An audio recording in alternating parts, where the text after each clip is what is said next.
अस्सलाम वालेकुम दोस्तों, मेरा नाम है फ़रूक हैदर। आप देख रहे हैं पाक यूथ लर्निंग जोन। तो आपको वीडियो के थंबनेल में पता चल गया होगा कि कौन सा टॉपिक डिस्कस होने जा रहा है।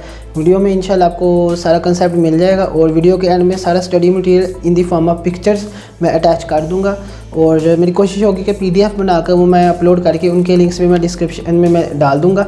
तो आपसे रिक्वेस्ट है कि आप ज़्यादा से ज़्यादा चैनल को सब्सक्राइब करें और बेल आइकन के ऊपर लाजमी क्लिक कर दिया करें ताकि जैसे ही मैं कोई नई वीडियो अपलोड करूँ उसका आपको नोटिफिकेशन मिल जाए। और अगर वीडियो अच्छी लगे तो उसको लाइक कर दिया करें और शेयर कर दिया करें। कमेंट सेक्शन में मुझे ज़रूर बताएं आपको वीडियो कैसी लगी है। अगर अच्छी लगी तब भी बताएं, नहीं भी अच्छी लगी तो मुझे बताएं कि आप के ज़हन में अगर कोई सजेशन है तो मैं उसको और ज़्यादा बेहतर बनाऊँगा।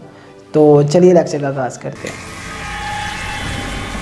तो ये हमारा लेक्चर नंबर 15 है, हीट एंड थर्मोडायनेमिक्स का। तो आज के लेक्चर में हम डिस्कस करने जा रहे हैं काइनेटिक इंटरप्रिटेशन ऑफ टेम्परेचर। तो आपको बताता चलूँ कि मैंने जितने भी लेक्चर स्टार्ट से हमने सब शुरू किया था तो नेक्स्ट वाला लेक्चर पीछे वाले के लेक्चर के साथ डिपेंडेंट है, ठीक है। तो अगर आपको प्रीवियस लेक्चर नहीं आपने लिए तो थोड़ी सी प्रॉब्लम हो सकती है इसको समझने में। तो स्टार्ट करते हैं। काइनेटिक इंटरप्रिटेशन ऑफ टेम्परेचर हमने पढ़ा था आइडियल गैस लॉ में, बाय आइडियल गैस लॉ क्या पढ़ा था हमने कि PV का प्रोडक्ट बराबर होगा nRT, where R is the ideal gas constant, small n is the number of moles, this is the absolute temperature, this is the volume and P is the pressure. अब हमें पता है as कि number of moles बराबर होते हैं total number of molecules over Avogadro's number, ठीक है।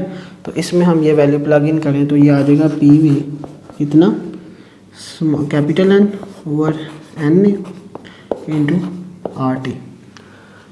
अब मैं क्या करता हूँ, PV इज इक्वल टू, ये N को मैं इधर ही रहने देता हूँ, ये R ओवर N, इनको एक साथ लिख लेता हूँ और ये आ गया हमारे पास। अब हमने पढ़ा था क्या कि जो हमारे पास वैल्यू होती है R की, जब हमने इसकी इक्वेशन ड्राइव की थी तो R हमने पढ़ा था वो बराबर होता है, एक कांस्टेंट होता है KB Boltzmann constant into Avogadro's number. इधर से हम वैल्यू अगर निकालें इसकी KB की, बोल्ट्जमैन कांस्टेंट की, तो ये आ जाएगी हमारे पास R by Avogadro's number. KB is the Boltzmann constant.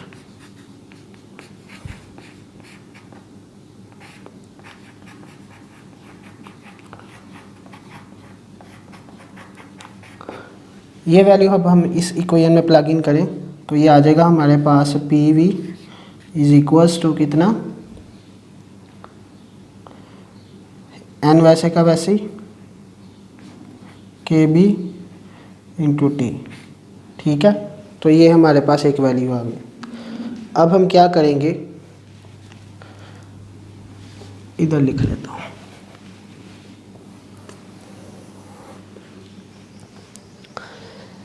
As last lecture में हमने पढ़ा था काइनेटिक इंटरप्रिटेशन ऑफ प्रेशर में। तो हमारे पास प्रेशर की जो वैल्यू आई थी वो आई थी हमारे पास 2/3 इंटू N/V, उधर L क्यूब था यानी वॉल्यूम ही था तो इधर मैं V से लिख रहा हूँ, इंटू 1/2 mv स्क्वायर। अब ये वैल्यू कैसे आई थी वो हमने पूरा प्रीवियस लेक्चर आप देख लें।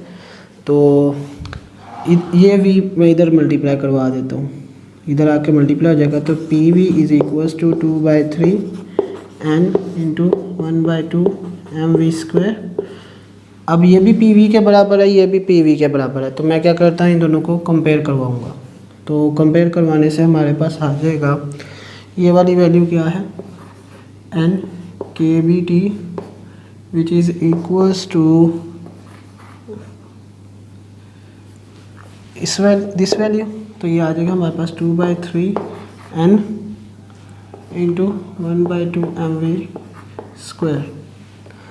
अच्छा, इधर ये N इस N से कट गया तो T हमारे पास आ जाएगा बराबर की इंटू KB, ये बराबर आ जाएगा 2/3।